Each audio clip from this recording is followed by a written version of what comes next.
Throughout doing what I've done, I've met a lot of people who tell me they have no time to themselves anymore. And I genuinely think that is a lie. I don't think you're lying to yourself. I think you're believing a lie that's been told to you time and again by people who know better that are not serving you properly. One of the biggest misconceptions I see on YouTube, on Instagram, everywhere, that I see nearly everybody saying is that rest needs to be a long time, like an hour or longer than that. And then when people hear that often enough, they assume they don't have that time. And if they don't have that hour or however long it needs to be, rest is not available to them and they have no time to themselves. Then they're scrapping for bits of time that they aren't taking properly because there's nobody sitting there going, rest doesn't have to be that long. Because it sounds counterintuitive and because a lot of people aren't used to hearing that.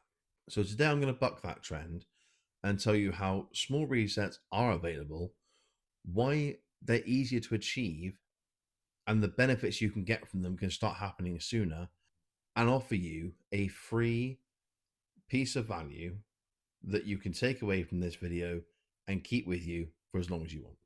The first thing I want to start by saying is that the idea of having no time, I want to just clear that up straight away, right? And this isn't, I'm not telling anybody off. I'm just saying something because it annoys me hearing other people talk about taking an hour out of your day. Here's my argument for the small resets. There are 1,440 minutes in every day of your life.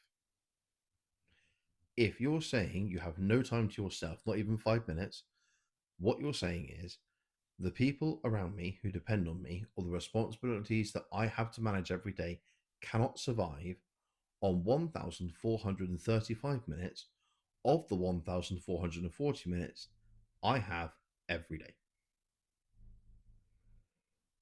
When you say it like that, for me, it changes the conversation entirely. And I don't want anybody coming away with the idea that small resets don't make any difference. They do. They don't make a massive difference on the first time round, but neither does anything else. You know, if you're learning to play guitar, you don't walk out of the first guitar lesson playing guitar like Slash. You walk out maybe remembering one of the chords you learned at the start of the lesson because you got it right in 3 attempts, not 27. Like, it's the same thing with this, you know? The small resets compound over time. There's a term that I use, micro action, macro effect. Okay.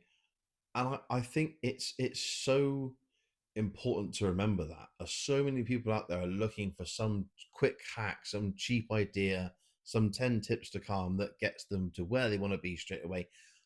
I don't think that that's possible.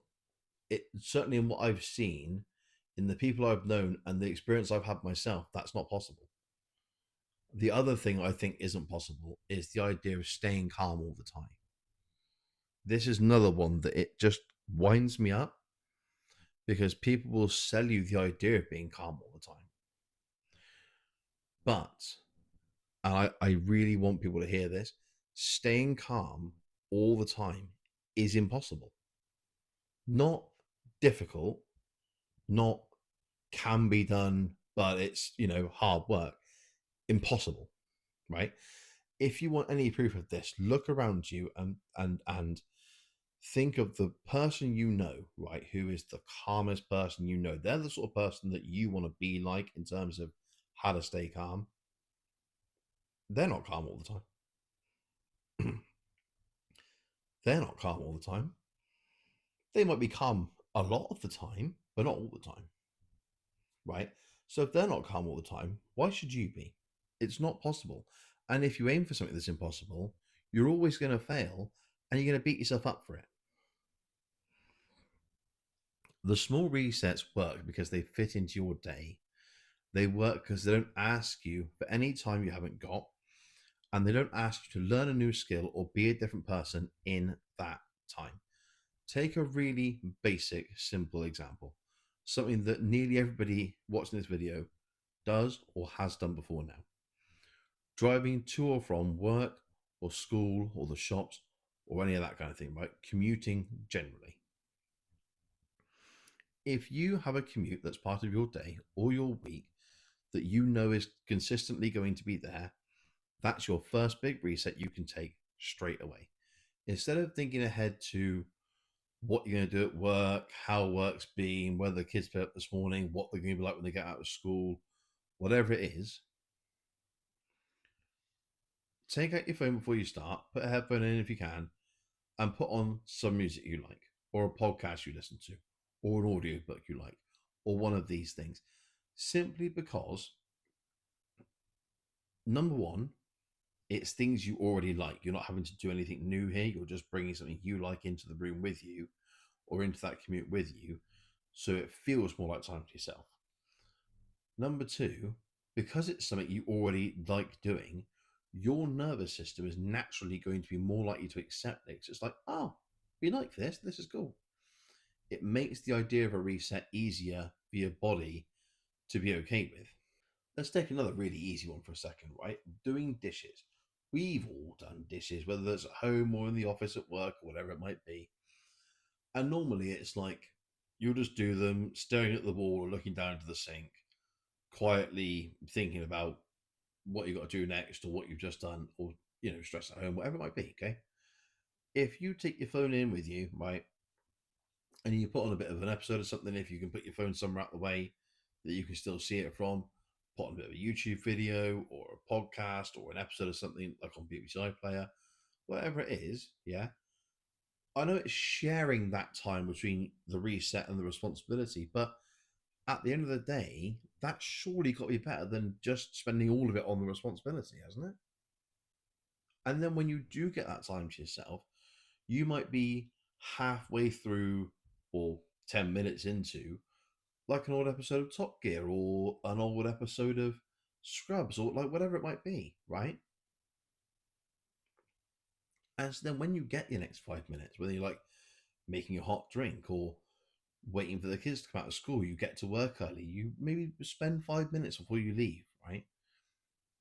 And you can put another bit of that on and have that time to yourself. And the resets themselves, because they're part of your day and because that time already exists, once your once your nervous system gets used to the idea and you find any benefit in it at all, your brain incentivizes itself. It finds more of this time.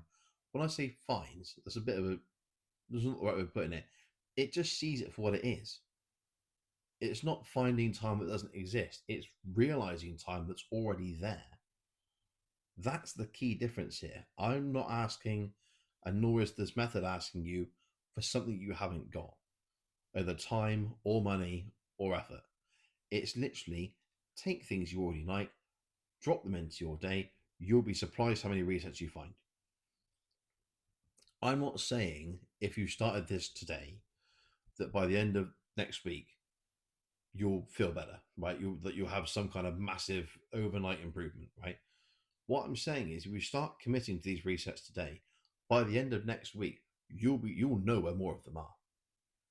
If you genuinely go for it and you commit to this for 2 weeks, I can promise you that by the end of that 2 weeks, you'll know where more of them are because your brain will have seen that time for what it is. And even if you haven't taken them yet, you'll know that more of them exist. The reason I am so passionate about this is because I see so many people struggling under the weight of the responsibility without getting any time to themselves. And then when they do want time to themselves, they feel like they're lazy or broken. And it's just not true.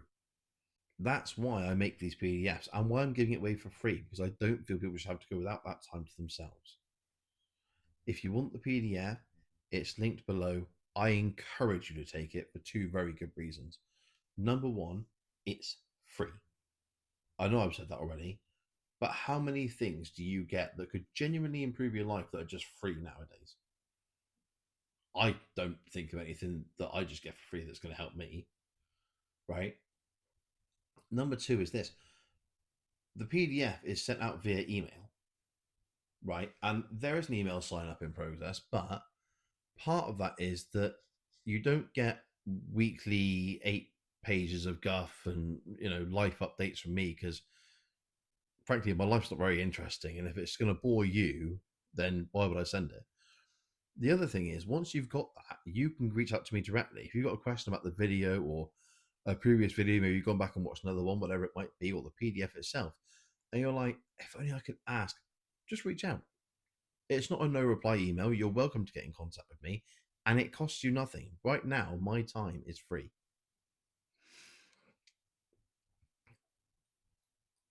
I'm still improving my products and improving my services.